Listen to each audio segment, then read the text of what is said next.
అదిగో నీ కూతురు. అదిగో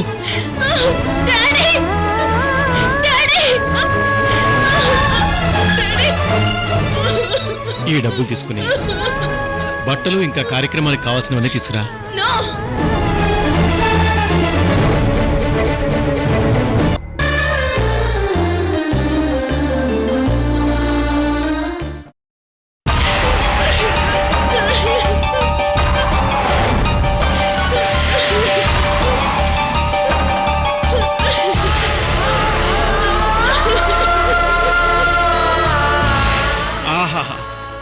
ఈ రోజు పండగలాగా అన్నీ చేయించవురమ్మా.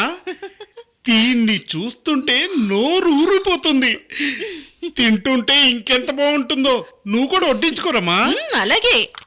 నిమ్మకాయ పిండుకోండి. అలాగే. నిమ్మకాయ.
డార్లింగ్, ఈ రోజు మనం ఫుల్ గా ఎంజాయ్ చేయాలి.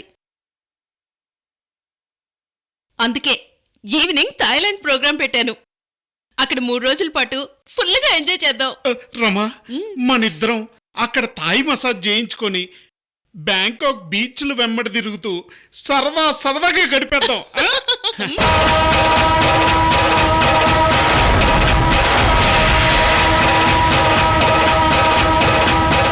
ఆనంద్,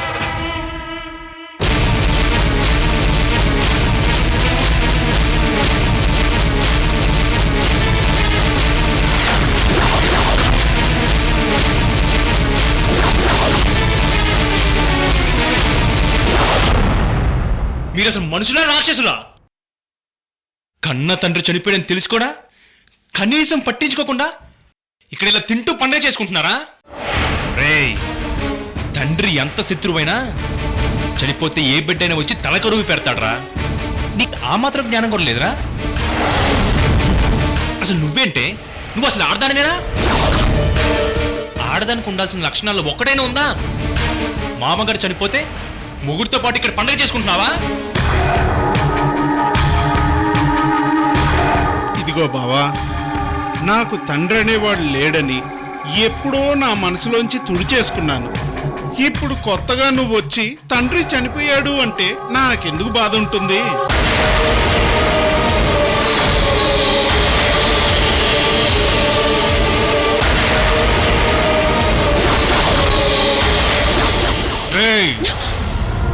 నువ్వు తుడి చేసుకుంటే పోతుందా? నీ తండ్రి నీకు జన్మనిచ్చాడు, రక్తాన్ని పంచిచ్చాడు.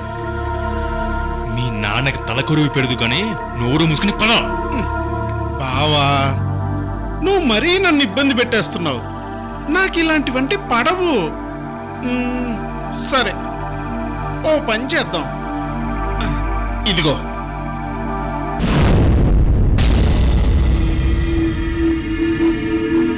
ఇది అగ్గిపెట్టె. ఇందులో పుల్లలుంటాయి. ఈ పుల్లల మీద అగ్గి ఉంటుంది. ఇది పట్టుకెళ్ళి పుల్లలు మా నాన్న మీద వేసి దీనిపైనున్న అగ్గితో మా నాన్నకి తలకొరువు పెట్టండి. నిప్పు నాది కాబట్టి మా నాన్నకి నేనే తలకొరువు పెట్టినట్టుంటుంది.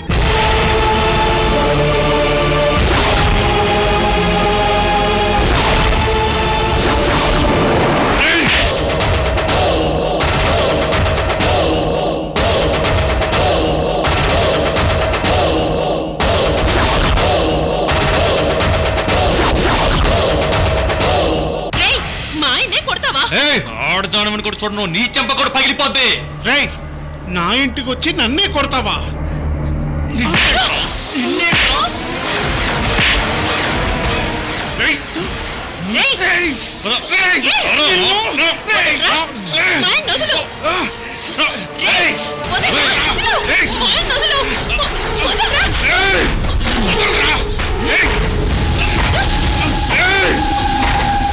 ఆడదామని కూడా చూడను, నరికేస్తా. నీకే చెప్పేది, వదలరా. తీసుకెళ్తున్నాడు, ఆపండ్రా. రండి.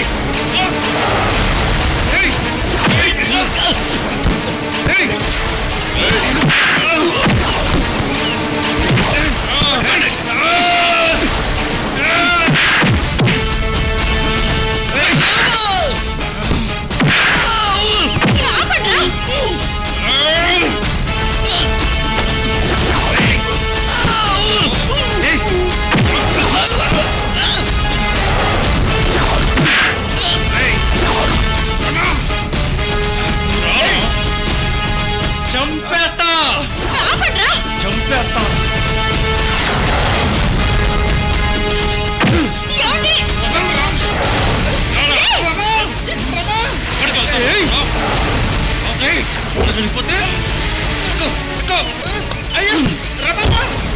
నరికేస్తా.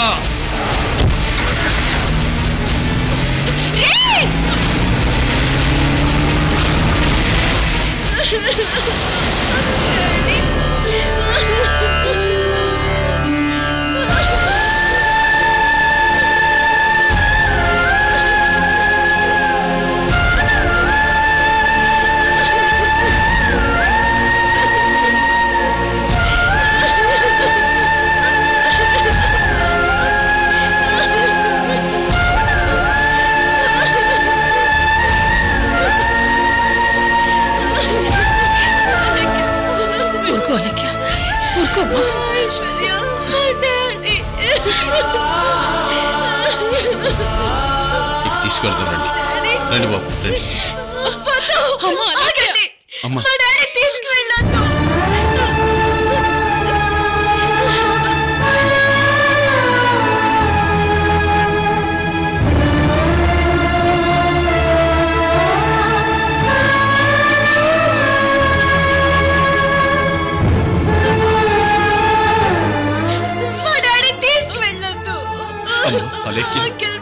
నీ బాధను మేము అర్థం చేసుకోగలమమ్మా.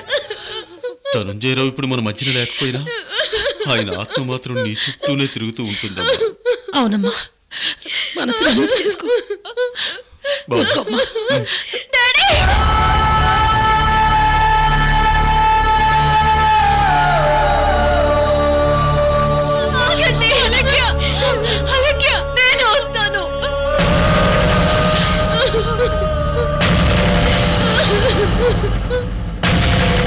అమ్మా, ఆడవాళ్ళు వల్లకాటికి రాకూడదమ్మా.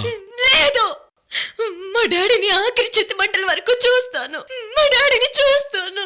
నేను వస్తాను. అమ్మా అలేఖ్య, చెప్పింది వినమ్మా. నువ్వు అసలే గర్భిణివి, వల్లకాటికి రాకూడదమ్మా. మహాదోషాలు పట్టుకుంటాయి. నా మాట వినమ్మా. లేదు, మా డాడీని ఆఖరి చిత్తి మంటల వరకు చూస్తాను. మా డాడీని చూస్తాను. నేను వస్తాను. అమ్మా అలేఖ్య, ఇది శాస్త్రం ఒప్పుకోదమ్మా. నాకు అది అనవసరం. శాస్త్రాలు, పుస్తకాలు, నమ్మకాలు ఇవన్నీ నాకు అనవసరం. ఆయన నాకు రక్తం పంచిన తండ్రి. ఆయన నన్ను ప్రాణానికి ప్రాణంగా పెంచిన తండ్రి.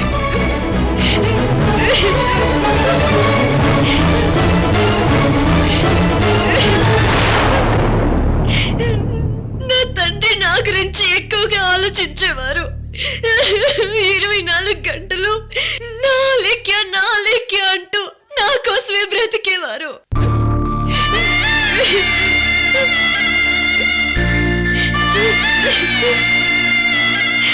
మా ప్రేమ, మా అనుబంధాల గురించి మీ శాస్త్రాలకి తెలుసా? ఆడవాళ్ళు అది చేయకూడదు, ఇది చేయకూడదు అని ఇలా చెప్పడమే మీ శాస్త్రాలకి తెలుసు. ప్రతిదీ మీ మగవాళ్ళకి అనుకూలంగా రాసి ఆడవాళ్ళని బానిసలను చేసి వాళ్ళకి దోషాలను అంటగట్టడమే మీ శాస్త్రాలకి తెలుసు. ఏ మేము మనుషులం కామా? తండ్రి ఆస్తిలో హక్కులు పొందిన మేము తండ్రి కర్మకాండలో హక్కులు పొందలేమా? చెప్పండి, పొందలేమా? చెప్పండి. అమ్మా లేఖ్య, శాస్త్రం అనేది మనం కావాలనుకుంటే వచ్చేది, వద్దనుకుంటే పోయే. కానీ మీ అనుబంధం చచ్చిపోయిన తర్వాత కూడా ఉంటుందమ్మా, తర్వాత కూడా ఉంటుంది.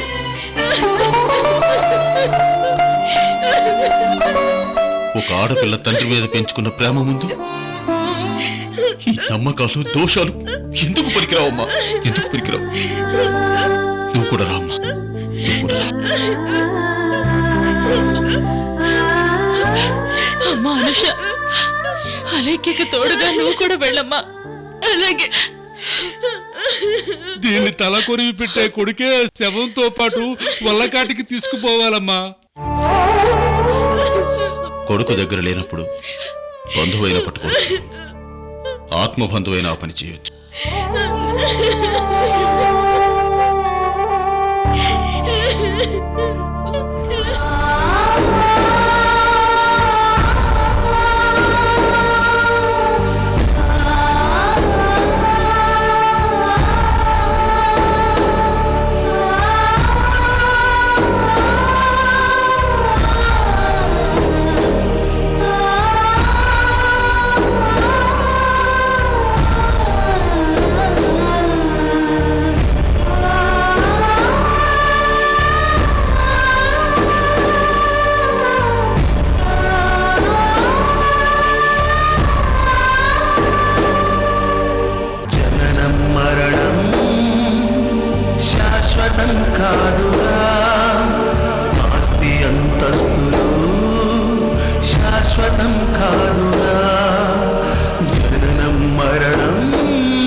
రేయ్, బతికొండగా ఎప్పుడు ఆయన కాళ్ళ మీద పడలేదు. ఇప్పుడు ఆయన చనిపోయారు. వెళ్ళి ఆయన కాళ్ళ మీద పడి ఏడు. ఆయనకి తలకొరు పెట్టి చేసిన పాపాన్ని తొలగించుకోరా, వెళ్ళు.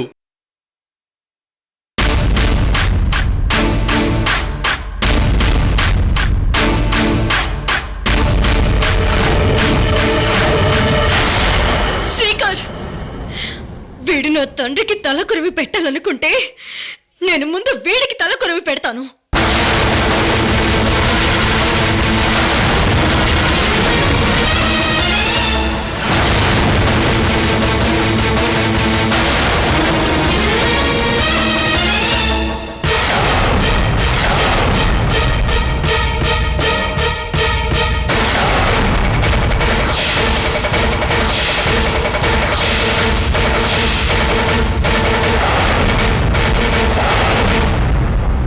నా తండ్రిని చంపింది వీడే. నా తండ్రిని మెడబట్టి బయటికి గంటాడు. ఈ వయసులో ఆయన్ని ఆదరించాల్సింది పోయి రోడ్డు మీద పడేశాడు. ఆయన కుళ్ళి ఏడ్చేలా చేశాడు. వీడే నా తండ్రిని చంపింది. వీడి తల కురివి పెడితే మా డాడీ ఆత్మ శాంతించదు.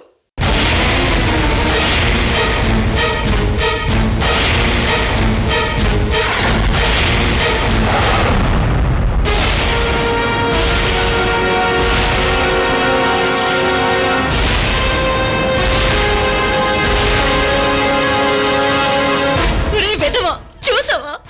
డాడీ చూసావా? ఆయన మన కన్న తండ్రిరా. ఛీ, ఆయన మనకి శాశ్వతంగా దూరం అయిపోయారు. మనమే శాశ్వతం కానప్పుడు ఆ డబ్బు శాశ్వతం అనుకొని చేయరాని తప్పు చేసావు కదరా. పోతావురా, నువ్వు సర్వనాశనం అయిపోతావు. పోతావు. చూడురా, చూడు, మనకేమన్నా అయితే డాడీ ఎంతలా విలువిల్లాడిపోయేవారు. డాడీ ఎన్నో కష్టాలు పడొచ్చారని చెప్పి మనల్ని ఏనాడు కాలు కింద పెట్టనివ్వకుండా పెంచారు. క్షణక్షణం మన గురించి ఆలోచించేవారు. నువ్వు బిజినెస్ చేస్తానంటే ఆయన ఏమి ఆలోచించకుండా నా కొడుకు నాకన్నా వృద్ధిలోకి రావాలని కోట్లు ఇచ్చారు. కానీ నువ్వేం చేసావు? తాగి తందనాలాడి గుర్రపు రేసులంటూ తిరిగి చివరికి ఆస్తులన్నీ సర్వనాశనం చేశావు.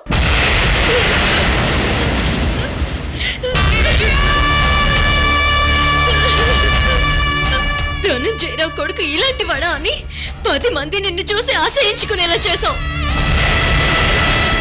అన్నీ పోగొట్టుకుని రోడ్డు మీద పడితే కొడుకని జాలిపడి నాకు చెప్పి నా ఇంట్లో మీకు చోటిప్పిస్తే నన్ను మోసం చేసి రోడ్డు మీద పడేశారు. కన్న తండ్రి వచ్చి ఏంటిది అని నిలదీస్తే ఆయన్ని కూడా మెడబట్టి బయటకి గెంటేశావు.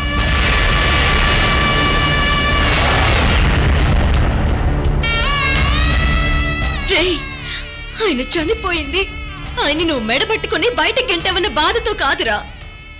నా ఇంట్లో నీకు చోటిచ్చానన్న విశ్వాసం కూడా లేకుండా, ప్రెగ్నెన్సీతో ఉన్నానని కూడా చూడకుండా నన్ను మెడబట్టుకుని బయటకి గెంటావన్న బాధతో చనిపోయారా.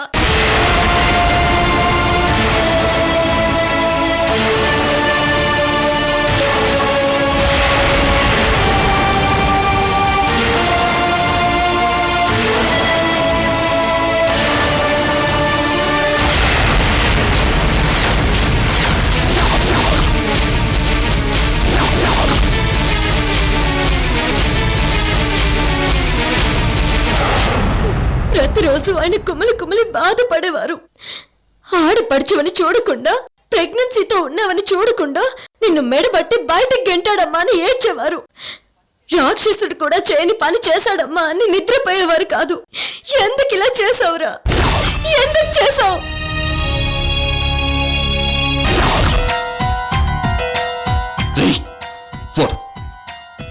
వాడిని చంపేయాలి. వాడు నా కూతుర్ని మెడపట్టుకుని బయటికి గంటేశాడు. వాడు బ్రతకూడదు. తిరిగింటికి వెళ్ళకూడదు. తిరిగింటికి వెళ్లే దారిలోనే వేసేయమని చెప్పు. మన వాళ్ళకు చెప్పు. వాడు బ్రతకూడదు. మతి లేకుండా మాట్లాడుకో. ఇది సమయం కాదు. ముందు నువ్వు కూలవు.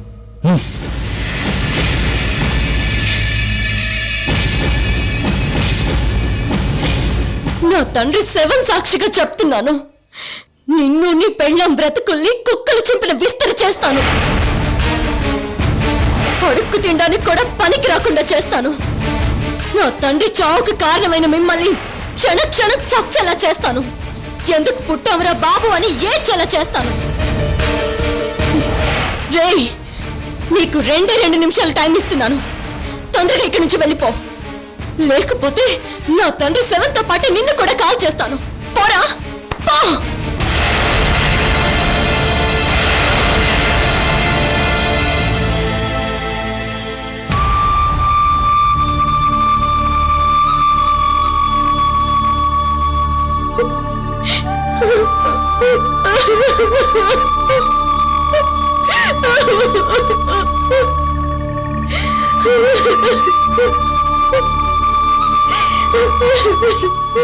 చూసావా ఠాకూర్, నీ కూతురు వాడికి ఏం చెప్పి పంపించిందో? వాడి అంతు చూస్తానంతే. నీ కూతురికి నీ పౌరుషమే ఉంది. పులి కడుపున పులే పుడుతుంది ఠాకూర్. నీ కూతురు వాడి సంగతి చూసుకుంటేనే నీ కూతురి ప్రతీకారం తీరుతుంది.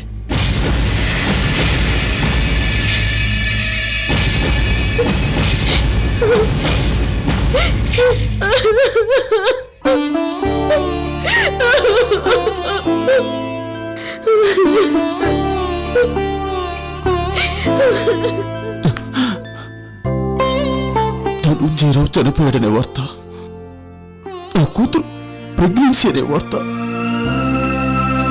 నా కూతుర్ని మెడపెట్టి బయటికి గెంటేశారనే వార్త అన్నీ ఒకేసారి తెలిసేసరికి నా గుండె భారమైపోయినట్టు అనిపిస్తోందిరా.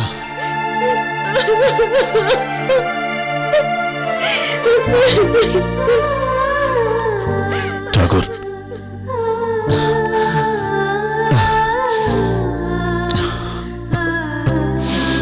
నిగ్రహించుకో ఠాకూర్.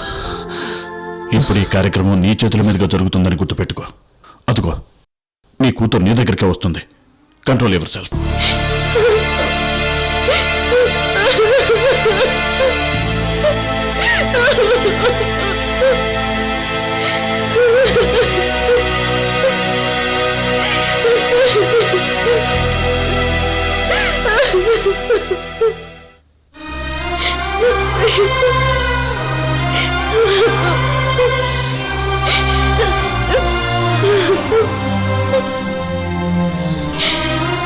అంకుల్, మీరు మా ఇంటికి వచ్చినప్పుడు, మా డాడీతో మాట్లాడినప్పుడు నేను మీ మధ్య ఉన్న అనుబంధాన్ని తెలుసుకోలేకపోయాను.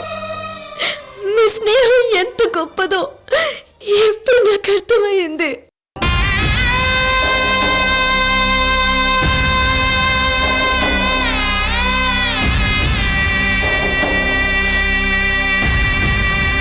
మా డాడీకి మీరంటే ఎంత ఇష్టమో అర్థమైంది. మీరంటే ఎంత ఇష్టం కాకపోతే మీ చేతుల్లో మా డాడీ చనిపోతారు.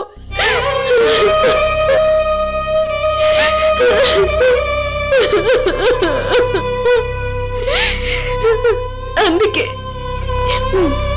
మీ చేతులతోనే మీరే ఆయనకి తలకరు పెట్టండి అంకుల్.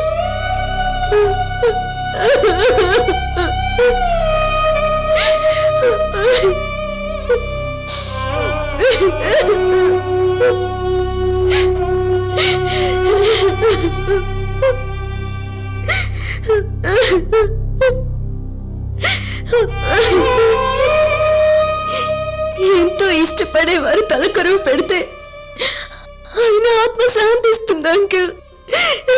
ప్లీజ్ అంకుల్, మీరే పెట్టండి.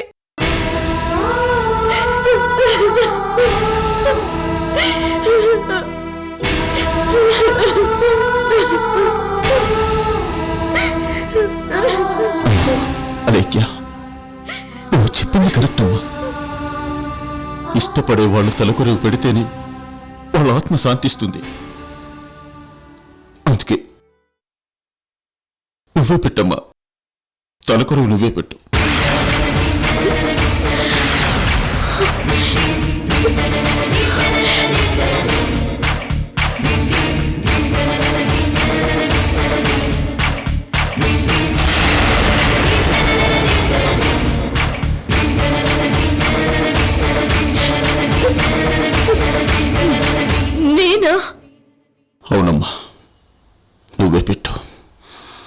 ఇంకేం ఆలోచించుకో. నా తండ్రి రుణం తీర్చుకోలేకపోయానని బాధపడ్డావుగా. ఇప్పుడు నీ తండ్రికి నువ్వే తలకొరువు పెట్టి నీ తండ్రి రుణం ఇలా తీర్చుకో.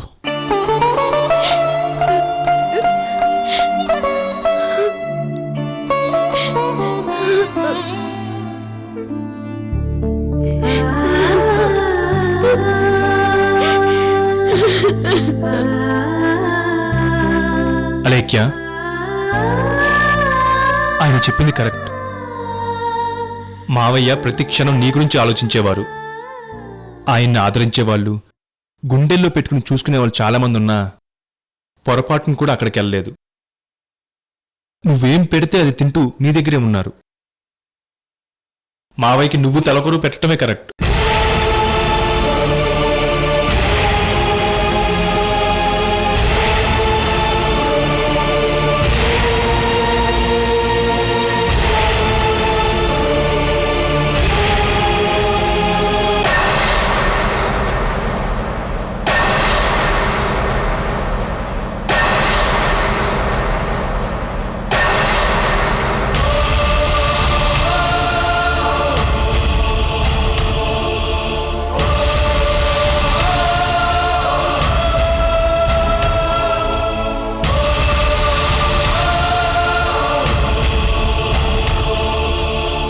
చెల్లెమ్మా, ఇది తీసుకుని దీని చుట్టూ 3 సార్లు తిరగాలి.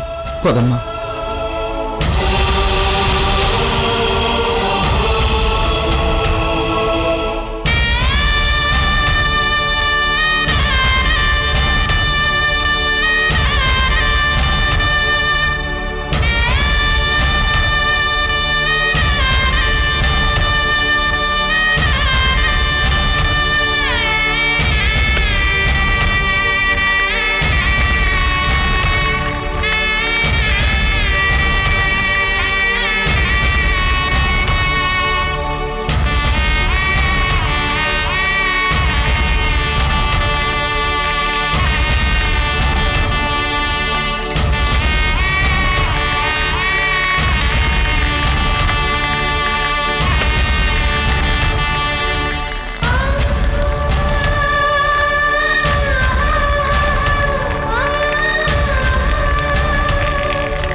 అలక్య, ఈ కుండని అలాగే వెనక్కి వదిలే. శ్రీకర్,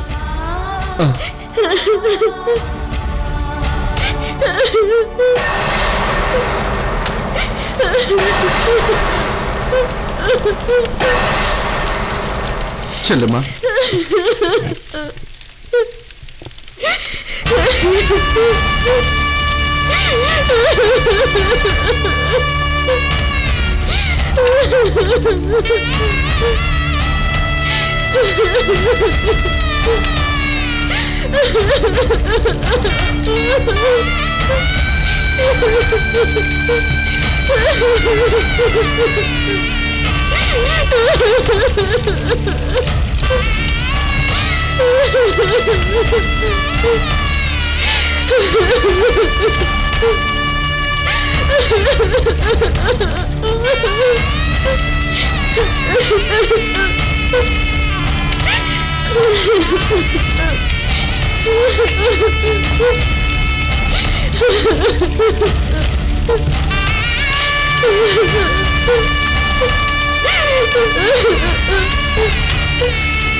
రండి గురుగారు.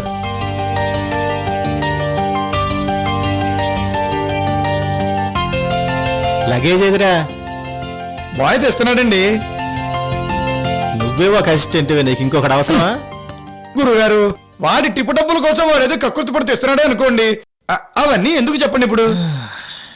అయినా గురుగారు, ఎక్కడ ఆంధ్రప్రదేశ్, ఎక్కడ గుజరాత్? ఎంత దూరం గుజరాత్ లో ఉన్న పాలంపూరుకు వచ్చి మీరు దక్కోవాల్సి వచ్చిందండి. కుంజర యూధంబు దోమ కృత్తుకజొచ్చెన్. పాండవులంతటి వాళ్లే విరాట్ రాజు కొలువులో తలదాచుకున్నారా, మనం ఎంత? టైం బాగాలేనప్పుడు తప్పదు మరి. కరెక్టా గురుగారు? ఒరే, ఈ ప్రపంచంలో ఇద్దరితో పెట్టుకోకూడదు. ఒకటి శనేశ్వరుడితో, రెండు అలేఖ్యతో. శనేశ్వరుడికైనా ఏదో ఒక పూజ చేసి మచ్చక చేసుకోవచ్చురా, కానీ అలేఖ్యను ఏమీ చేయలేము. అందుకే పారిపోయి వచ్చాం. గురుగారు, మరీ ఒక ఆడదానికి భయపడి ఎంత దూరం వచ్చి దాక్కోవడానికి మీకు ఇన్సల్టింగ్ గా లేదండి? నాకైతే చాలా ఇన్సల్టింగ్ గా ఉందండి మీరు నా గురువు అని చెప్పుకోవడానికి.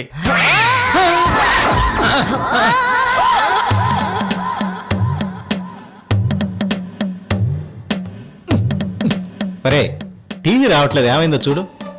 బాగానే పనిచేస్తుంది రిమోట్. గురుగారు, గురుగారు, అలేఖ్య కత్తి తీసుకొస్తే కనీసం నేను ఎదురుగా నిలబడ్డాను, నువ్వు భయపడి పారిపోయావు. అటువంటిది నువ్వో నాకు చెప్పేది? వేద్దామని. గురుగారు, అలేఖ్య చెప్పినట్టే వింటున్నప్పుడు ఈ గుజరాత్కి రావడం దేనికి, ఈ పాలంపూర్లో దాక్కోవడం దేనికండి? నీ మాత్రం తెలివి లేక అరుంధతికి బెయిల్ ఇప్పిస్తానని అడ్వాన్స్ తీసుకున్నాను. ఇప్పుడు బెయిల్ ఎందుకు ఇప్పించలేదో కనుక్కోమని మనుషులకు గన్నిచ్చి పంపించి ఫుట్బాల్ ఆడిస్తుంది. కరెక్టా గురుగారు? గురుగారు, ఎలా ఉండేవారు, ఎలా అయిపోయారు? ఇద్దరి ఆడవాళ్ళ మధ్య ఇరుక్కుపోయి ఆఖరికి లాయర్ కోర్టును కూడా వదిలేసి మరీ ఇక్కడికి వచ్చేశారు. గురుగారు, ఓ పని చేయండి. ఏంటది? మీ లాయర్ ప్రాక్టీసు ఇక్కడే పెట్టండి. మనకు గుజరాతీ రాదు కదరా, అందులోనూ తెలుగు వాళ్ళం. గురుగారు, గాంధీ పుట్టిన రాష్ట్రానికి భాషా భేదాలు లేవండి. అసలు గాంధీ గారు ఎవరు? మీలాగా లాయరు, నాలాగా లాయరు. ఆయన కూడా ఎన్నో చోట్ల తిరిగారండి. గాంధీ గారు పుట్టిన రాష్ట్రంలో గాంధీ గారిలాగే మీరు కూడా లా ప్రాక్టీస్ పెట్టారే అనుకోండి, అది మీకు ఎంత గర్వకారణం అండి. అంతేనంటావా? అంతే గురుగారు. నిజమేరా, నువ్వు చెప్పినట్టుగానే ఈ రోజే నేను గుజరాత్ బార్ అసోసియేషన్ లో జాయిన్ అయిపోతాను రా. ఇక్కడ కూడా 4-5 బిల్డింగ్లు కట్టేశారనుకోండి, హ్యాపీగా బోల్డ్ రెంట్స్ వస్తాయండి. ఒరే, నువ్వు వెంటనే వెళ్ళి ఓ పుస్తకం తీసుకురారా. ఏ పుస్తకం గురుగారు? 30 రోజుల్లో గుజరాతీ భాష అనే పుస్తకం తీసుకురా. అలాగే తెస్తానండి. మరి తినడానికి ఏం తెమ్మంటారు? 2 తెలుగు భోజనాలు తీసుకురా. రే, అందులోకి చికెన్ కర్రీ తీసుకురా. క్వార్టర్ మందు కూడా తెమ్మంటారా? క్వార్టరా?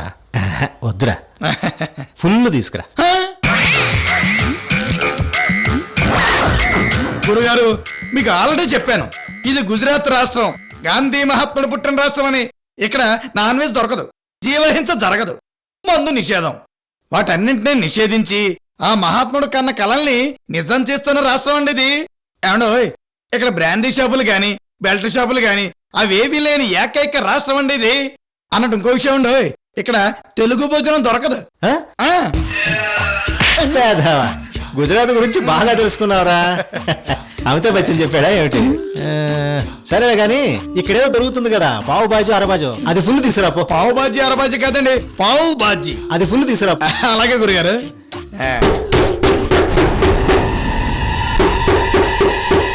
ఎవర్రా అది?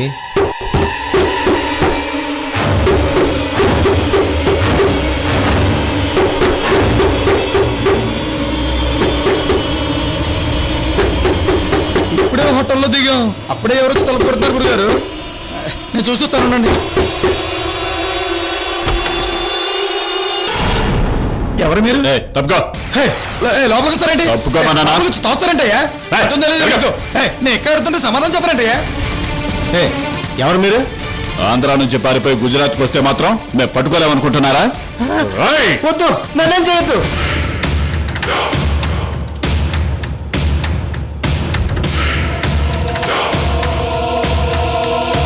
మేడం,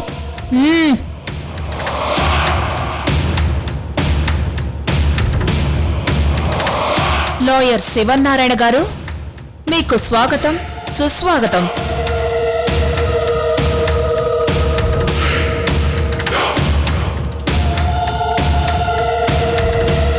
వామ్, ఇది మామూలు లేడీ కాదు. ఏంటి అలేఖ్యకు భయపడి ఎక్కడో గుజరాత్లో పాలంపూర్కి వెళ్ళిపోయి దాక్కున్నావంట?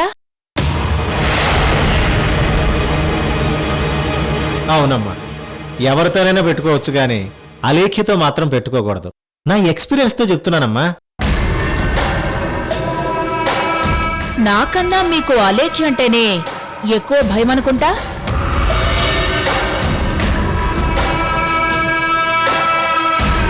అమ్మా, మనిషి అనేవాడికి పుట్టాక ఐడియా వస్తుంది, కానీ అలేఖ్య ఐడియాలోంచే పుట్టింది.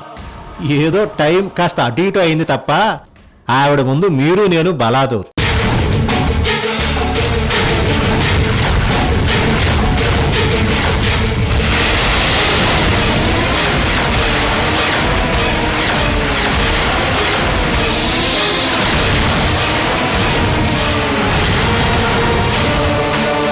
చూడండి లాయర్ గారు, నేను ముఖానికి రంగెందుకు పూసుకున్నానో తెలుసా?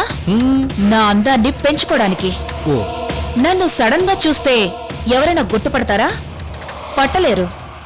అలాగే అలేఖ్యకి ఎన్ని ఐడియాలు ఉన్నా పేదరికం అనే రంగు పూసేశాను. అలేఖ్య అది వాష్ చేసుకోగలిగితే పూర్వ వైభవం తెచ్చుకుంటుంది. అది వాష్ చేసుకోలేకపోతే అలాగే ఉంటుంది.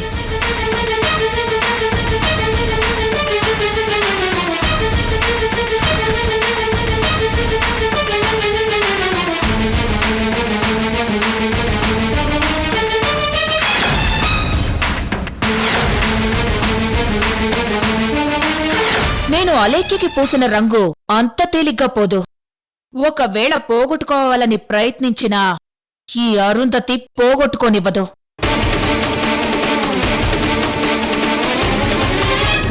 అమ్మా, నేనేదో సలహా ఇచ్చానంతే.